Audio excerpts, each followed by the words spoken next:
ओम नमो भगवते तस्मै व्यासायामित तेजसे यस्य प्रसादाद् वक्ष्यामि नारायण कथामिमाम्। प्रकृतिस्सा परामस्यम् रोदसी लोकधारिणी ऋता सत्यामराजय्या लोकानामात्मसंज्ञिता। एष लोकगुरुः साक्षात् जगदादिकरः प्रभुः एष माता पिता चैव युष्माकम् च पितामहः। महत्वाद् भारवत्वाच्च महाभारतमुच्यते निरुक्तमस्य यो वेद सर्वपापैः प्रमुच्यते। अपि पादम् पठेन्नित्यम् न च निर्भारतो भवेत् अहिंसा सर्वभूतानामिति वृद्धानुशासनम् यदहिंस्रम् भवेत् कर्म तत्कार्यमिति विद्महे। श्रीगुरुभ्यो नमः। व्यासेन अमिततेजसा भगवता प्रणीते महाभारते आश्वमेधिके पर्वणि अथातः 32 भागः अद्य प्रारभ्यते। तत्र वाविल्ली रामस्वामी शास्त्रिणां पाठे 31 अध्याय टी.आर. कृष्णाचार्याणां वैष्णवे अपि च पाठे 29 अध्याय उत्तरभारतस्य पाठे 28 अध्यायः प्रवर्तते। तत्र 16 श्लोकाः समाप्ताः अस्थुः। अस्मिन् अध्याये कस्यचन अध्वर्योः यतेश्च मध्ये एकः संवादः प्रावर्तत अहिंसा विषये। तस्य श्रवणं गते दिवसे प्रारभ्यत। यद्यपि महाभारतस्य समग्रस्य श्रवणे अयमेकः सन्देहः एव सन्तिष्ठति यत् यज्ञेषु पशुहिंसा करणीया वा न वेति। सर्वेप्येते भागाः मोहकाः इव भान्ति। तथापि महाभारतस्यैव अन्यान् भागान् भगवता व्यासेनैव ब्रह्मसूत्र ग्रन्थे ये निर्णयाः दत्ताः तांश्च दृष्ट्वा भागवत तात्पर्यादिषु च व्यासस्य प्रियशिष्येण आचार्य मध्वेन यः अहिंसा विषये मांस बलिपूर्वक यज्ञ विषये अभिप्रायः निर्णयश्च प्राकट्यत स एव स्वीकरणीयो भवति। तथा च ये केचन यज्ञेषु मांसबलिपूर्वकमपि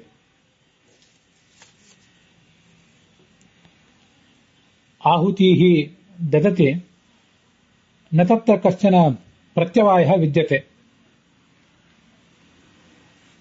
व्यवायामिषमद्यानि हरेः पूजार्थमेव तो इति भागवत तात्पर्ये स्पष्टीकरणस्य श्रूयमाणत्वात्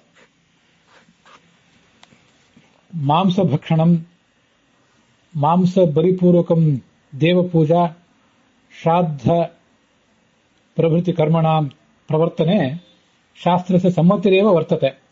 तथापि महाभारतस्य विभिन्नेषु भागेषु उपरिचरवसोः अपि च अस्य कस्यचन यतेः कथासु केचन विवादास्पदाः वाक्यभागाः अपि दृश्यन्ते। सर्वेप्येते वाक्यभागाः श्रोतृभिः प्रवक्तृभिश्च जागरूकैः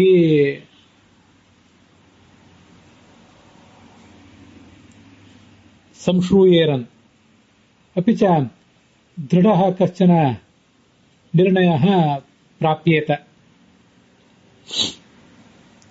ಯತಿ ಮತ್ತು ಸನ್ಯಾಸಿಗಳ ನಡುವೆ ನಡೆಯುವಂತಹ ಯತಿ ಮತ್ತು ಒಬ್ಬ ಪುರೋಹಿತ ಅವರಿಬ್ಬರ ನಡುವೆ ನಡೆದಿರುವಂತಹ ಒಂದು ಸಂವಾದವನ್ನ ಮಹಾಭಾರತದ ಈ ಒಂದು ಅನುಶಾಸನ ಪರ್ವಕ್ಕೆ ಆಶ್ವಮೇಧಿಕ ಪರ್ವಕ್ಕೆ ಅನುಗುಣವಾಗಿ ನಾವು ಕೇಳ್ತಾ ಇದ್ದೀವಿ. ಅನುಗೀತ ಪ್ರವಚನ ಇಲ್ಲಿ ನಡೆದಿದೆ. ಯಜ್ಞದಲ್ಲಿ ಪಶು ಬಲಿ ಕೊಡ್ಲಿಕ್ಕೆ ಹೊರಟಿರುವಂತಹ ಆ ಪುರೋಹಿತನನ್ನ ಉದ್ದೇಶಿಸಿ ಯತಿ ಮಾತನಾಡ್ತಿರುವುದನ್ನು ನಾವು ಕೇಳ್ತಿದ್ದೇವೆ. ಅಹಿಂಸೆ ಎಲ್ಲಾ ಧರ್ಮಗಳಲ್ಲೂ ಕೂಡ ಒಂದು ಮಹಾಧರ್ಮ ಅಂತ ಕೇಳಿ ಬರ್ತದೆ. ಯಾವುದು ಅಹಿಂಸಾಪೂರ್ವಕವಾದ ಕರ್ಮ ಆಗಿದೆಯೋ ಅದನ್ನೇ ಮಾಡಬೇಕು ಅಂತನೂ ಶಾಸ್ತ್ರದಲ್ಲಿದೆ.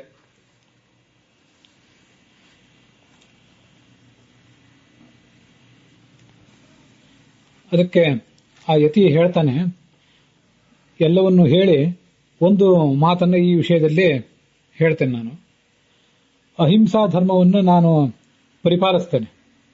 ಮತ್ತೆ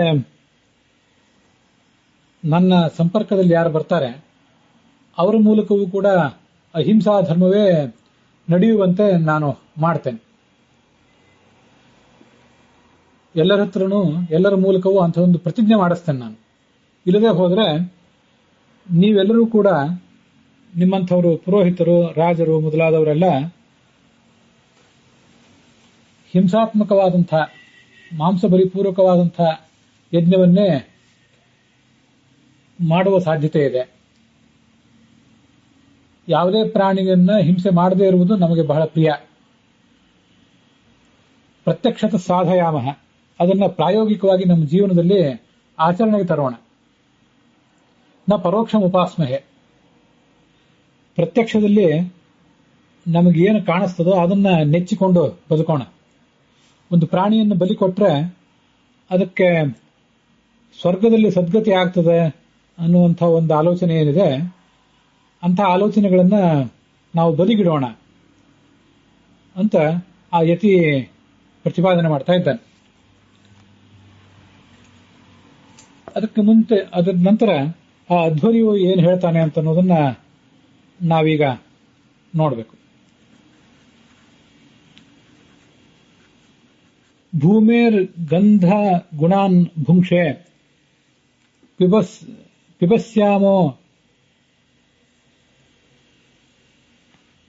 ಪಿಬಸ್ಯಾಪೋಮಯಾನ್ ರಸಾನ್ ಜ್ಯೋತಿಷಾಮೀಕ್ಷಸೆ ರೂಪಂ ಸ್ಪೃಶಸಿ ಅನಿಲಜಾನ್ ಗುಣಾನ್. ಯತೀಶ್ವರನೇ, ಯತಿಶ್ರೇಷ್ಠನೇ, ನಿನಗೆ ಹೀಗೆ ಉತ್ತರ ಹೇಳಬೇಕು ಅಂತ ನನಗೆ ಅನಿಸ್ತಾ ಇದೆ. ಭೂಮಿಯಲ್ಲಿ ಏನು ಗಂಧ ಸಿಗ್ತದೋ ಅದನ್ನ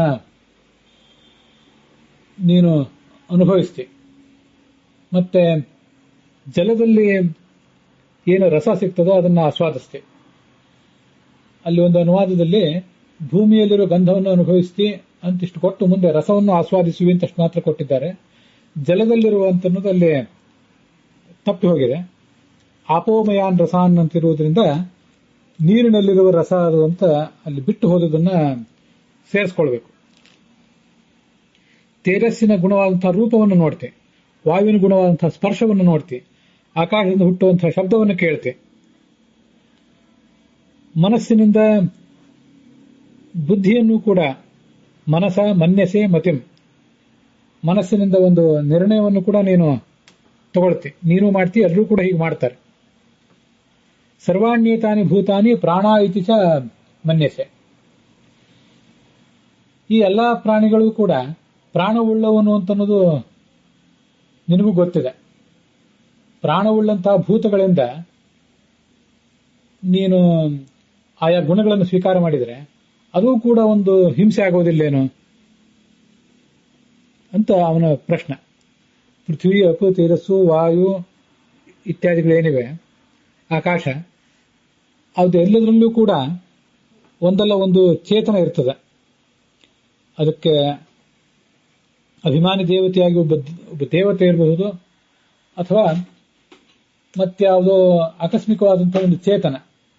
ಅದಕ್ಕೇನು ಆ ತತ್ವಕ್ಕೆ ಅಭಿಮಾನಿ ದೇವತೆಯೂ ಅಲ್ಲ, ಅದಕ್ಕೆ ನಿಯಾಮಕವೂ ಅಲ್ಲ. ತನ್ನ ಪ್ರಾರಬ್ಧ ಕರ್ಮದಿಂದ ಪೃಥ್ವಿಯಲ್ಲಿ, ಜಲದಲ್ಲಿ, ತೇಜಸ್ಸಿನಲ್ಲಿ, ವಾಯುವಿನಲ್ಲಿ ಅನೇಕ ಥರದ ಪ್ರಾಣಿಗಳಂತೂ ಇರ್ತವೆ. ನಾವು ಅದನ್ನೆಲ್ಲ ನೋಡಿರ್ತೇವೆ. ಅಲ್ಲಿರುವಂತಹ ಗುಣಗಳನ್ನು ಸ್ವೀಕಾರ ಮಾಡುವಾಗ ಆ ಹಿಂಸೆ ಆಗೋದಿಲ್ಲ ಏನದು ಅಂತ ಆ ಅಧ್ವರಿಯು ಪ್ರಶ್ನೆ ಮಾಡಿದಂತೆ ಕಂಡು ಬರ್ತದೆ. ಪ್ರಾಣಾದಾನೇ ನಿವೃತ್ತೋಸಿ ಹಿಂಸಾಯಾಂ ವರ್ತದೆ ಭವಾನ್. ಇತರ ಪ್ರಾಣಿಗಳನ್ನ ಕೊಲ್ಲಬಾರದು ಅಂತ ಹೇಳ್ತಾ ಇದ್ದಿ.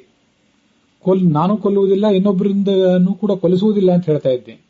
ಆದರೆ ಆ ಪ್ರಾಣಿಗಳಲ್ಲಿರುವಂತಹ ಗುಣಗಳನ್ನ ಸ್ವೀಕಾರ ಮಾಡುವ ಕೆಲಸ ಮಾಡ್ತಿದ್ಯಲ್ಲ.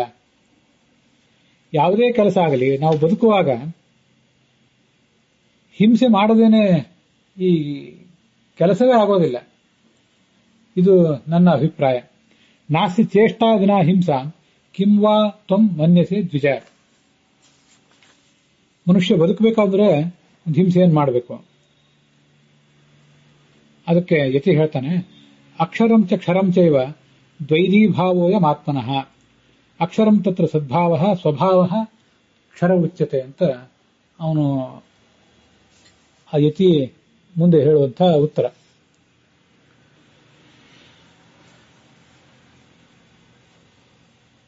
ಏನ್ ಹೇಳ್ತಿದ್ದಾನ ಅವನು? ಆತ್ಮನಿಗೆ ಕ್ಷರ ಮತ್ತು ಅಕ್ಷರ ಅನ್ನುವಂಥ ಎರಡು ಭಾವಗಳಿವೆ. ಮೂರು ಕಾಲದಲ್ಲಿಯೂ ಯಾವುದರ ಅಸ್ತಿತ್ವಕ್ಕೆ ಭಂಗ ಇಲ್ವೋ, ತ್ರಿಕಾಲ ಅಬಾಧಿತವಾದಂತಹ ಅಸ್ತಿತ್ವವುಳ್ಳದ್ದು ಅದೇ ಅಕ್ಷರ. ಕ್ಷಣ ಕ್ಷಣಕ್ಕೂ ವ್ಯತ್ಯಾಸವನ್ನು ಹೊಂದುವಂತಹ, ನಾನಾ ಥರದ ಬದಲಾವಣೆಗಳನ್ನು ಹೊಂದುವಂತಹ ದೇನಿದೆ ಅದೇ ಅಕ್ಷರ. ಸತ್ವರಜಸ್ತಮೋ ಗುಣಗಳ ಪ್ರಭಾವಕ್ಕೊಳಗಾದದ್ದು ಅಕ್ಷರ. ಸತ್ವರಜಸ್ತಮೋ ಗುಣಗಳ ಪ್ರಭಾವ ಇಲ್ಲದೇ ಇರುವುದೇ ಅಕ್ಷರ.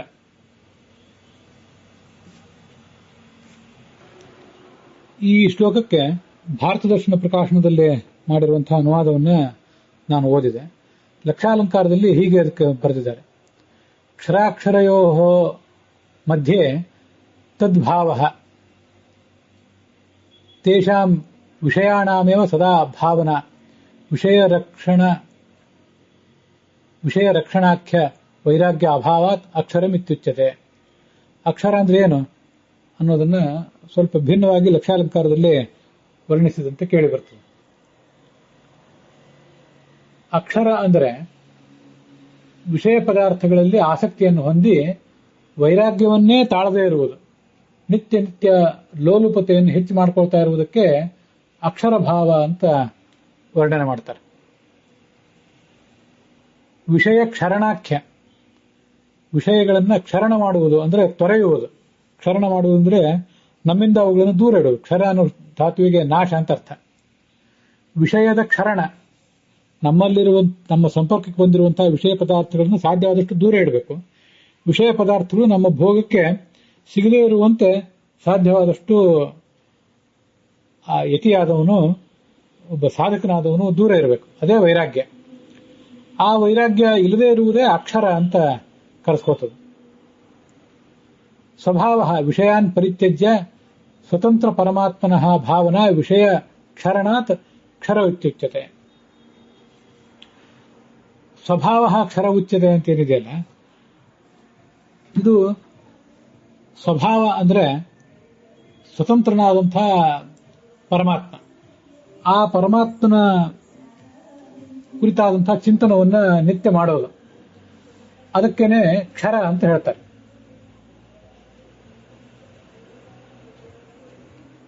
ವಿಷಯವನ್ನು ಪರಿತ್ಯಜಿಸಿ, ಕ್ಷರ ಅಂದ್ರೆ ಪರಿತ್ಯಜಿಸುವುದು. ಸ್ವತಂತ್ರನಾದಂತಹ ಪರಮಾತ್ಮನಲ್ಲಿಯೇ ಬುದ್ಧಿಯನ್ನು ತಾಳೋದು. ಇದಕ್ಕೆ ಕ್ಷರ ಅಂತ ಹೇಳ್ತಾರೆ. ಇದು ಕ್ಷರಾಕ್ಷರ ಅನ್ನೋದ್ರ ಬಗ್ಗೆ ಆ ಯತಿ ಕೊಟ್ಟಂತಹ ಒಂದು ವಿವರಣೆ. ಆದರೆ ಈ ಲಕ್ಷಾಲಂಕಾರ ಈ ತರ ಮಾಡಿರುವಂತಹ ವಿವರಣೆ ಅದಷ್ಟೇನು ಸಮಂಜಸವಾಗಿ ಕಾಣೋದಿಲ್ಲ. ಅನೇಕ ಕಡೆ ಮಹಾಭಾರತದ ಆ ಮೂಲ ಶಬ್ದಗಳಿಂದ ಹೊರಡ್ಲಿಕ್ಕೆ ಸಾಧ್ಯ ಇಲ್ಲದೆ ಇರುವಂತಹ, ವ್ಯಾಕರಣಕ್ಕೆ ವಿರುದ್ಧವಾದಂತಹ, ಭಾಷಾಶಾಸ್ತ್ರಕ್ಕೆ ವಿರುದ್ಧವಾದಂತಹ ಅರ್ಥಗಳನ್ನ ಹಿಂದೆನೂ ಅನೇಕ ಬಾರಿ ಲಕ್ಷಾಲಂಕಾರ ಹೇಳುವಂತಹ ದುಸ್ಸಾಹಸ ಮಾಡಿದೆ. ಅಂಥದೇ ಒಂದು ದುಸ್ಸಾಹಸ. ಅಷ್ಟಲ್ಲದೆ ಇದ್ರೂ ಸ್ವಲ್ಪವಾದ್ರೂ ಇದು ಸಹ್ಯ. ಈ ಅರ್ಥ ಪೂರ್ಣ ಅಬದ್ಧ ಅಂತೇನಲ್ಲ. ಆದರೂ ಲಕ್ಷಾಲಂಕಾರ ಮಾಡಿರುವ ಪ್ರಮಾದಗಳನ್ನು, ದುಸ್ಸಾಹಸಗಳನ್ನು ಗಮನಿಸಿದರೆ ಈ ಅರ್ಥದ ಬಗ್ಗೆನೂ ಸ್ವಲ್ಪ ಗೊಂದಲ ಉಳಿತದೆ. ಆ ಅರ್ಥ ಅಷ್ಟೇನು ಗ್ರಾಹ್ಯ ಅಲ್ಲ ಅಂತ ನನಗೆ ಕಾಣಿಸ್ತದೆ. ಅದು ಕೂಡ ಇದ್ದದನ್ನು ಹೇಳಿದ್ದೇನೆ. ಪ್ರಾಣೋ ಜಿಹ್ವಾ ಮನಸ್ಸತ್ವಂ ಸದ್ಭಾವೋ ರಜಸಾ ಸಹ ಭಾವೇ ರೀತಿಯಲ್ಲಿ ವಿಮುಕ್ತಸ್ಯ ನಿರ್ದ್ವಂದ್ವಸ್ಯ ನಿರಾಶಿಸ ಅಂತ ಮುಂದಿನ ಶಬ್ದ. ಅದು ಪ್ರಾಣೋ ಅಂತ ಇರುವುದ್ರ ಬದಲು ಘ್ರಾಣೋ ಅಂತ ವೈಷ್ಣವ ಪಾಠದಲ್ಲಿ ಕಾಣಿಸ್ತದೆ. ಘ್ರಾಣಂ ಜಿಹ್ವಾ ಮನಸ್ಸತ್ವಂ ಅಂತ. ಆದರೆ ವಾವಿಳ್ಯ ರಾಮಸ್ವಾಮಿ ಶಾಸ್ತ್ರಿಗಳ ಪಾಠದಲ್ಲಿ ಪ್ರಾಣ ಅಂತಾನೆ ಕೇಳಿ ಬರ್ತದೆ. ಟಿ ಆರ್ ಕೃಷ್ಣಾಚಾರ್ಯರ ಪಾಠದಲ್ಲೂ ಕೂಡ ಪ್ರಾಣ ಅಂತಾನೆ ಇದೆ. ಕೇವಲ ಘ್ರಾಣ ಅಂತ ವೈಷ್ಣವ ಪಾಠದಲ್ಲಿ ಮಾತ್ರ ಕಾಣಿಸ್ತದೆ. ಈ ಜಿಹ್ವಾ ಅಂದ್ರೆ ನಾಲಿಗೆ, ಮನಸ್ಸು ಅಂತ ಹೀಗೆ ಎರಡು ಇಂದ್ರಿಯಗಳ ಬಗ್ಗೆ ಮುಂದೆ ಹೇಳಿರೋದ್ರಿಂದ ಈ ಮೊದಲು ಕೂಡ ಅದು ಘ್ರಾಣವೇ ಇದ್ದಿರಬೇಕು, ಘ್ರಾಣೇಂದ್ರಿಯ, ಮೂಗು ಅನ್ನೋ ಇಂದ್ರಿಯವೇ ಆಗಿರಬೇಕು ಅಂತ ಲಕ್ಷಾಲಂಕಾರ ಮತ್ತು ವೈಷ್ಣವ ಪಾಠ ಆ ಪಾಠವನ್ನು ಊಹಿಸಿದಂತೆ ಕಾಣಿಸ್ತದೆ. ವಸ್ತುತಃ ಲಕ್ಷಾಲಂಕಾರ ಈ ಶ್ಲೋಕಕ್ಕೇನು ವಿವರಣೆಯನ್ನೇನು ಮಾಡಿಲ್ಲ. ಅದರಿಂದ ಲಕ್ಷಾಲಂಕಾರ ಹೀಗೆ ಹೇಳಿದೆ ಅಂತ ಇಲ್ಲಿ ಹೇಳಬೇಕಾದ ಅಗತ್ಯ ಇಲ್ಲ. ಆದರೆ ವೈಷ್ಣವ ಪಾಠ ಆಗಿದೆ, ಘ್ರಾಣಂ ಅಂತ ಪಾಠ ಇಟ್ಕೊಂಡಿದೆ. ಆದರೆ ಘ್ರಾಣವನ್ನು ಪಾಠ ಉಳಿದ ಯಾವ ಪಾಠಗಳಲ್ಲೂ ಕೂಡ ಕಾಣಿಸೋದಿಲ್ಲ. ಹಾಗಾಗಿ ಪ್ರಾಣ ಅಂತಾನೆ ಇದ್ರೆ ಅದಕ್ಕೆ ಅರ್ಥ ಏನು? ಪ್ರಾಣ, ಜಿಹ್ವಾ, ಮನಸ್ಸು ಮತ್ತು ಸತ್ವ ಇವಿಷ್ಟು ನಮ್ಮ ರಜಸ್ಸಿನ ಜೊತೆಗೆ ಸೇರಿಕೊಂಡ್ರೆ ಅವಕ್ಕೆ ಸ್ವಭಾವ ಅಂತ ಹೇಳ್ತಾರೆ. ಇಂಥ ಭಾವನೆಯಿಂದ ಮುಕ್ತನಾಗಿ, ದ್ವಂದ್ವರಹಿತನಾಗಿ, ಆಶಾರಹಿತನಾಗಿ, ಎಲ್ಲಾ ಪ್ರಾಣಿಗಳ ಬಗ್ಗೆಯೂ ಸಮಭಾವದಿಂದ ಇದ್ದು ಮಮತಾರಹಿತನಾಗಿ ಇದ್ದರೆ ಅವನಿಗೆ ನ ಭಯಂ ವಿದ್ಯತೆ ಕ್ವಚಿತ ಅಂತ ಸಾಧಕನಿಗೆ ಯಾವುದೇ ಭಯವೂ ಕೂಡ ಬರೋದಿಲ್ಲ. ಇದು ಆ ಯತಿ ಹೇಳ್ತಾ ಇದ್ದಾನೆ. ಘ್ರಾಣ ಅಂತ ಅರ್ಥ ಇಟ್ಕೊಂಡ್ರೆ ಘ್ರಾಣೇಂದ್ರಿಯ, ಜಿಹ್ವಾ, ಮನಸ್ಸು, ಸತ್ವ, ಸ್ವಭಾವ ಇವುಗಳಲ್ಲಿ ಸಹಜವಾಗಿ ನಡೆಯುವಂತಹ ಪ್ರವೃತ್ತಿಗಳೇನಿವೆ, ಇವುಗಳ ಮೂಲಕ ನಡೆಯುವಂತಹ ಪ್ರವೃತ್ತಿಗಳು, ಇವಕ್ಕೆ ರಾಜಸ ಸ್ವಭಾವ ಅಂತ ಹೇಳ್ತಾರೆ. ರಾಜಸ ಸ್ವಭಾವವನ್ನು ಬಿಟ್ಟು ಸುಖ, ದುಃಖ ಇತ್ಯಾದಿಗಳ ಬಗ್ಗೆ ಹೆಚ್ಚು ವಿಚಲಿತನಾಗದೆ ಮಮತೆಯನ್ನು ತ್ಯಾಗ ಮಾಡಿ ಬದುಕುವವನಿಗೆ ಯಾವುದೇ ರೀತಿಯಾದ ಭಯ ಇಲ್ಲ ಅಂತ ಘ್ರಾಣ ಅನ್ನೋ ಪಾಠವನ್ನು ಇಟ್ಕೊಂಡು ಅನುವಾದ ಮಾಡಿ ವರ್ಣಿಸಿದ್ದಾರೆ. ಎರಡೂ ಇದ್ದಿದ್ದನ್ನು ಹೇಳಿದ್ದೀನಿ. ಎರಡು ಅನುವಾದಗಳು ನನಗೆ ಸಮಾಧಾನ ಏನು ಕೊಟ್ಟಿಲ್ಲ. ಪಾಠಗಳ ಬಗ್ಗೆ ಸ್ಪಷ್ಟತೆ ಇಲ್ಲ. ಅದು ಏನು ಉಪಲಬ್ಧ ಇದೆ ಅದನ್ನು ಹೇಳಿದ್ದೇನೆ. ಮತ್ತೆ ಅನುಗೀತ ಅಂತ ಅನ್ನೋದು ಬಹಳ ಅದ್ಭುತವಾದಂತಹ ಅರ್ಥವನ್ನು ಒಳಗೊಂಡದ್ದು ಅನ್ನೋದು ಹೌದು. ಆದರೆ ಎಲ್ಲಿ ಅರ್ಥವೇ ನಮಗೆ ಎಲ್ಲಿ ಪಾಠದ ಸ್ಪಷ್ಟತೆ ಇಲ್ವೋ ಅಂಥ ಪ್ರಸಂಗಗಳಲ್ಲಿ ಅರ್ಥದ ಸ್ಪಷ್ಟತೆ ಬರುವುದು ಬಹಳ ಕಷ್ಟವೇ. ಆದ್ರಿಂದ ಇಂಥ ಕೆಲವು ಶ್ಲೋಕಗಳು ಅಂಥ ವಿಶಿಷ್ಟವಾದಂತಹ ಮೆಸೇಜ್ ಅಥವಾ ಸಂದೇಶವನ್ನೇನು ನನಗೆ ಕೊಡ್ತಾ ಇಲ್ಲ. ಅಂತ ಆ ವಾಕ್ಯಗಳನ್ನು ಓದಿದ್ರೂ ಕೂಡ ನನಗೆ ಸಮಾಧಾನ ಏನು ಅನ್ನಿಸ್ತಾ ಇಲ್ಲ.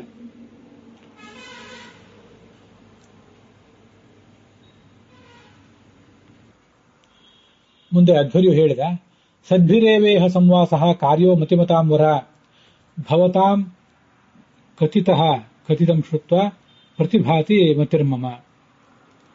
ನಿನ್ನ ಅಭಿಪ್ರಾಯವನ್ನು ಕೇಳಿದ ಬಳಿಕ ನನಗೆ ಹೀಗೆ ಅನಿಸ್ತಾ ಇದೆ, ಸತ್ಪುರುಷರ ಸಹವಾಸವನ್ನು ಯಾವತ್ತೂ ಕೂಡ ಮಾಡಬೇಕು. ನೀನು ತತ್ವದ ಕುರಿತಾದಂತಹ ಬೋಧನವನ್ನ ನನಗೆ ಮಾಡಿದ್ದಿ. ಇದನ್ನು ಅರ್ಥ ಮಾಡಿಕೊಂಡು ಹೀಗೆ ಒಂದು ನಿರ್ಣಯಕ್ಕೆ ಬಂದಿದ್ದೇನೆ. ನಾನು ಪರಮಾತ್ಮ ಸ್ವರೂಪವನ್ನು ಪಡೀಲಿಕ್ಕೆ ಸಾಧಕನಾದವನು ಪ್ರವೃತ್ತಿ ಮಾಡಬೇಕು. ಲಕ್ಷಾಲಂಕಾರ ಇಲ್ಲಿ ಈ ಮುಂದಿನ ಮಾತುಗಳಿಗೆ ಈ ಶ್ಲೋಕಕ್ಕೆ ಅರ್ಥ ಬರೆದಿದೆ. ಪರಮಾತ್ಮ ಸ್ವರೂಪಮೇವ ಪ್ರಾಪ್ಯಂ ಭವತಿ. ಕರ್ತುಃ ಯಾಗಕರ್ತುಸ್ತು ಕ್ರತುಃ ಕ್ರತುನಾ ಪೂಜಿತಃ ಪರಮಾತ್ಮ ಪ್ರಾಪ್ಯ ಭವತಿ. ಯಾಗವನ್ನು ಯಾರು ಮಾಡ್ತಿರ್ತಾನೆ ಅಂಥ ಕರ್ತೃವಿಗೆ ಪರಮಾತ್ಮನ ಸಾನ್ನಿಧ್ಯ ದೊರೆಯುತ್ತದೆ. ಪ್ರವೃತ್ತಿ ಕರ್ಮ ಮಾಡುವಾಗ, ಯಾವುದಾದ್ರೊಂದು ಆಸೆಯನ್ನಿಟ್ಕೊಂಡು ಅದಕ್ಕನುಸಾರವಾಗಿ ಕರ್ಮವನ್ನು ಮಾಡುವಾಗ ಮನುಷ್ಯ ಅನೇಕ ಥರದ ಹಿಂಸೆಗಳನ್ನು ಮಾಡಬೇಕಾಗ್ತದೆ.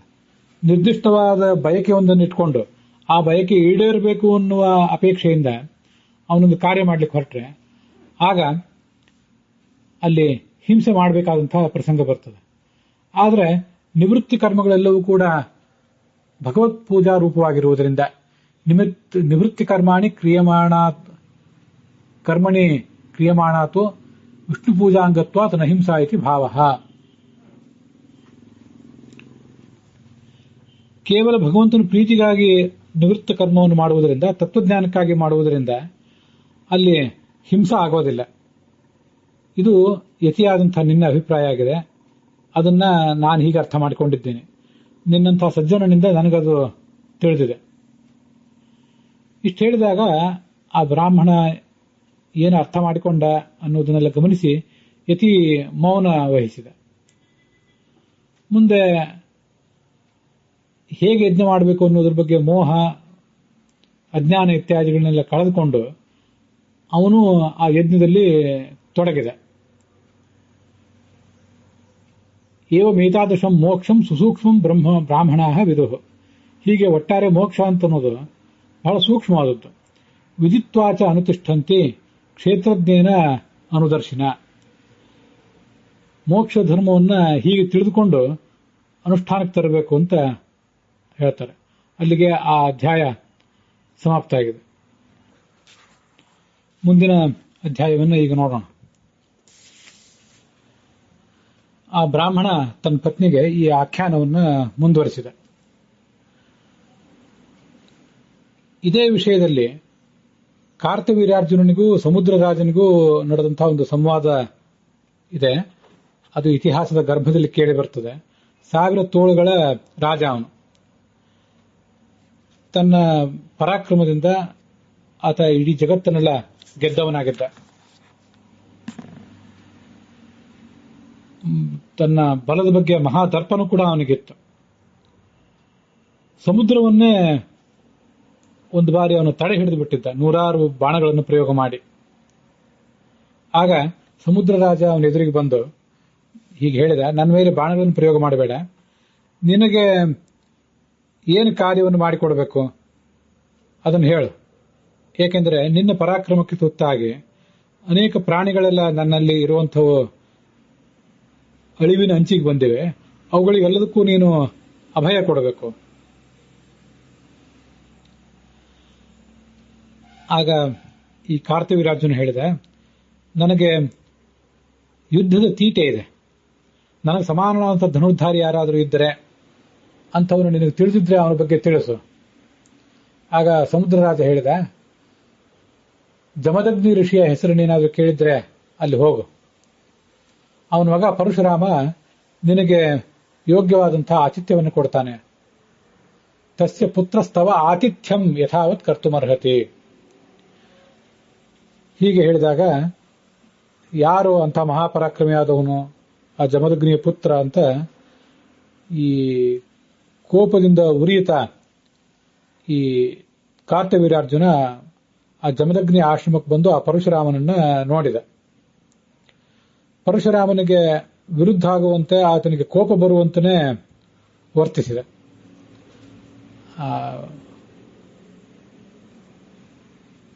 ಪರಶುರಾಮನ ತಂದೆ ಜಮದಗ್ನಿಯನ್ನು ಕೂಡ ಅವರು ಕೊಂದು ಹಾಕಿದ್ರು. ಈ ಎಲ್ಲ ಕಥೆ ನಮಗೆ ಗೊತ್ತಿದೆ. ಆದ್ರಿಂದ ಪರಶುರಾಮನಿಗೆ ಕೋಪ ಬಂದಿತ್ತು. ಆಗ ಪರಶುರಾಮ ತನ್ನ ಕೊಡಲಿಯನ್ನು ಕೈಯಲ್ಲಿ ತಗೊಂಡು ಈ ಶತ್ರುಗಳ ಸೈನ್ಯವನ್ನೆಲ್ಲ ತರೆದು ಹಾಕಿದ. ಒಂದು ಮಹಾವೃಕ್ಷವನ್ನ, ಅದರ ಕೊಂಬೆಗಳನ್ನೆಲ್ಲ ಕತ್ತರಿಸಿ ಆ ವೃಕ್ಷವನ್ನು ಕತ್ತರಿಸುವಂತೆ ಈ ಕಾರ್ತವೀರ್ಯಾರ್ಜುನನನ್ನು ಕೊಂದು ಹಾಕಿದ. ಆಗ ಅವನು ಬಾಂಧವರೆಲ್ಲ ತಾವು ನಾನಾ ಥರದ ಆಯುಧಗಳನ್ನು ಹಿಡ್ಕೊಂಡು ಈ ಪರಶುರಾಮನನ್ನು ಮಣಿಸಬೇಕು ಅಂತ ಬಂದರು. ಆಗ ಆ ಪರಶುರಾಮ ತಾನು ರಥದಲ್ಲಿ ಕೂತ್ಕೊಂಡ, ಧನುಸ್ಸನ್ನು ಹಿಡಿದ, ಬಾಣಗಳ ಮಳೆಗರೆದು ಆ ಶತ್ರುಗಳನ್ನೆಲ್ಲ ನಾಶ ಮಾಡಿದ. ಸ ರಾಮೋ ರಥಮಾರುಷ್ಯ ಧನುರಾದಾಯ ಸತ್ವರಃ ವಿಸೃಜನ್ ಶರವರ್ಷಾಣಿ ವ್ಯಧಮತ್ ಪಾರ್ಥಿವಂ ಬಲಂ. ಕೇವಲ ತನ್ನ ಕೊಡಲಿಯಿಂದಲ್ಲ, ಧನುರ್ವಿದ್ಯೆಯಿಂದಲೂ ಕೂಡ ಧನುಸ್ಸು ಬಾಣಗಳನ್ನು ತಗೊಂಡು ಶತ್ರುಗಳನ್ನೆಲ್ಲ ದಮನ ಮಾಡಿದ ಅಂತ ನಾವು ಇಲ್ಲಿ ನೋಡ್ತೇವೆ.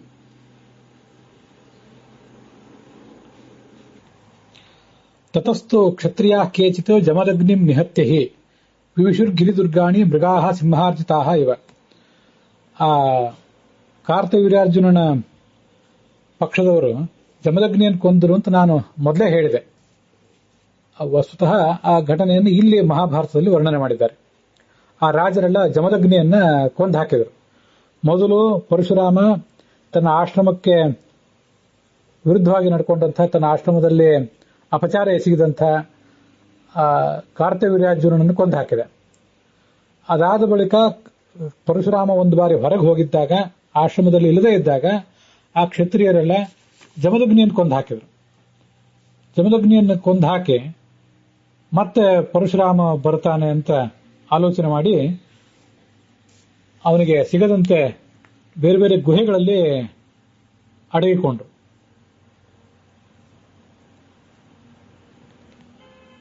ಜಮದಗ್ನಿಂ ನಿಹತ್ಯ, ಅವನನ್ನು ಕೊಂದು ಹಾಕಿದ್ರು.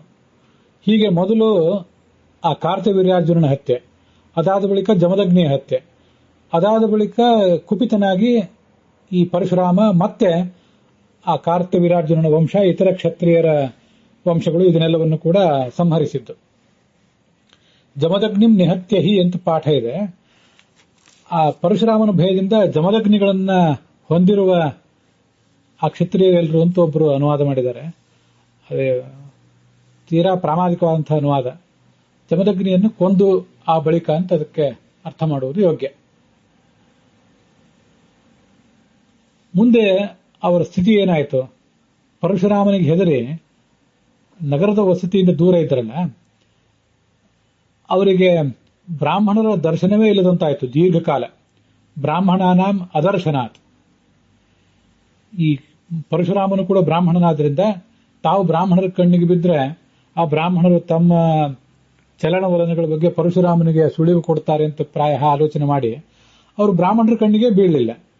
ಹಾಗಾಗಿ ಯೋಗ್ಯವಾದ ಮಾರ್ಗದರ್ಶನ ಇಲ್ಲದ ಕಾರಣದಿಂದ ಅವರೆಲ್ಲ ಕರ್ಮಭ್ರಷ್ಟರಾಗಿ ಶೂದ್ರರಾಗಿ ಹೋದರು. ಅವರೇ ದ್ರವಿಡರಾಗಿ, ಅಭೀರರಾಗಿ, ಪುಂಡ್ರ ಶಬರರ ಸಹವಾಸದಲ್ಲೆಲ್ಲ ಇದ್ದು, ಈ ತಯೇತೆ ದ್ರಮಿಳಾಹ ಅಭೀರಾಹ ಪುಂಡ್ರಾಶ್ಚ ಶಬರೈಸ್ಸಹ, ಮೂಲ ಕ್ಷತ್ರಿಯ ಧರ್ಮವನ್ನೇ ಮರೆತರು. ವೈದಿಕ ಧರ್ಮ, ಸನಾತನ ಧರ್ಮವನ್ನ ಅವರು ಕೈಬಿಟ್ರು. ಮತ್ತೆ ಮತ್ತೆ ಪರಶುರಾಮ ಎಲ್ಲೆಲ್ಲಿ ತಾನು ಸಂಚಾರ ಮಾಡಲಿಕ್ಕೆ ಸಾಧ್ಯವೋ, ತನಗೆಲ್ಲಿ ಕ್ಷತ್ರಿಯರು ಕಣ್ಣಿಗೆ ಬಿದ್ದಿದ್ದಾರೋ ಅವರೆಲ್ಲರನ್ನೂ ಮತ್ತೆ ಕೊಚ್ಚಿ ಹಾಕಿದ. ಕ್ಷತ್ರಿಯ ಸ್ತ್ರೀಯರಲ್ಲಿ ಕ್ಷತ್ರಿಯ ಪುರುಷರಿಂದ ಮಕ್ಕಳು ಹುಟ್ಟುವಂತ ಸಾಧ್ಯತೆಯೇ ಇಲ್ಲದಂತಾಯಿತು. ಆಗ ಅವರು ಆ ಕ್ಷತ್ರಿಯ ಸ್ತ್ರೀಯರು ಸಾಮೂಹಿಕವಾಗಿ ಬ್ರಾಹ್ಮಣ ಪುರುಷರ ಬಳಿಗೆ ಬಂದು ಅವರಿಂದ ನಿಯೋಗದ ಮೂಲಕ ಮಕ್ಕಳನ್ನು ಪಡ್ಕೊಂಡ್ರು ಅಂತ ವರ್ಣನೆ ಇದೆ. ಮಹಾಭಾರತದ ಆದಿಪರ್ವದಲ್ಲೂ ಕೂಡ ಈ ಸಂಗತಿ ವರ್ಣಿತ ಆಗಿದೆ. ಹಾಗೆ ನಿಯೋಗದ ಪದ್ಧತಿಯಿಂದ ಹುಟ್ಟಿದಂತಹ ಮಕ್ಕಳನ್ನು ಎಷ್ಟೋ ಜನರನ್ನು ಕೊಂದು ಹಾಕಿದ ಪರಶುರಾಮ. ಆಗ ಒಂದು ಮಾತು ಹೀಗೆ ಆಕಾಶದಲ್ಲಿ ಕೇಳಿ ಬಂತು.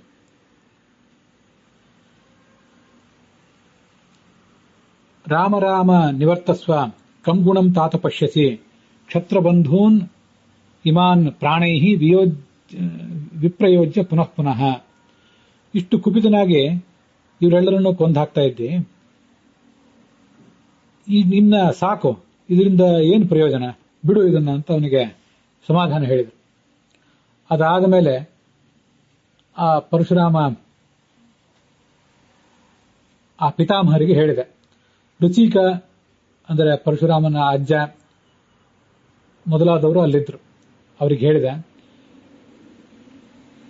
ನಾನು ಈ ದುಷ್ಟರಾದಂತಹ ಕ್ಷತ್ರಿಯರನ್ನು ಕೊಲ್ಲಬೇಕಾಗಿದೆ. ಅವರು ಮದೋದ್ಧತರಾಗಿದ್ದರು, ಅವರನ್ನು ಕೊಲ್ಲಬೇಕಾಗಿತ್ತು. ನೀವು ಅದರಿಂದ ನನ್ನನ್ನು ತಡಿಬಾರದು. ಆಗ ಪಿತೃಗಳು ಹೇಳಿದರು, ನಾರ್ಹಸೇ ಕ್ಷತ್ರ ಬಂಧೂನ್ಸ್ತಂ, ಈ ಕ್ಷತ್ರಿಯರನ್ನ ಮತ್ತೆ ಮತ್ತೆ ಕೊಲ್ಲುವುದು ಯೋಗ್ಯ ಅಲ್ಲ. ಒಂದು ಬಾರಿ ಕೊಂದು ಅವ್ರಿಗೇನು ಶಾಸನ ಮಾಡಬೇಕಾಗಿತ್ತೋ ಅದನ್ನು ಮಾಡಿದ್ದೆ. ನೇಹಯುಕ್ತಂ ತ್ವಯಾ ಹಂತುಂ ಬ್ರಾಹ್ಮಣೇನ ಸತಾನ್ ನೃಪಾನ್, ಬ್ರಾಹ್ಮಣ ನೀನು ಕೈಯಲ್ಲಿ ಶಸ್ತ್ರವನ್ನು ಹಿಡಿದು ಹೀಗೆ ಕ್ಷತ್ರಿಯರಿಗೆ ಶಾಸನ ಮಾಡುವುದು ಥರ ಅಲ್ಲ. ಈ ಒಂದು ಆಲೋಚನೆಯನ್ನ ಬಿಟ್ಟುಬಿಡು ಅಂತ ಅವರು ಅವನಿಗೆ ಸಮಾಧಾನ ಹೇಳಿದರು. ಅಲ್ಲಿಗೆ ಇವತ್ತಿನ ಈ ಭಾಗ ಸಮಾಪ್ತವಾಗಿದೆ.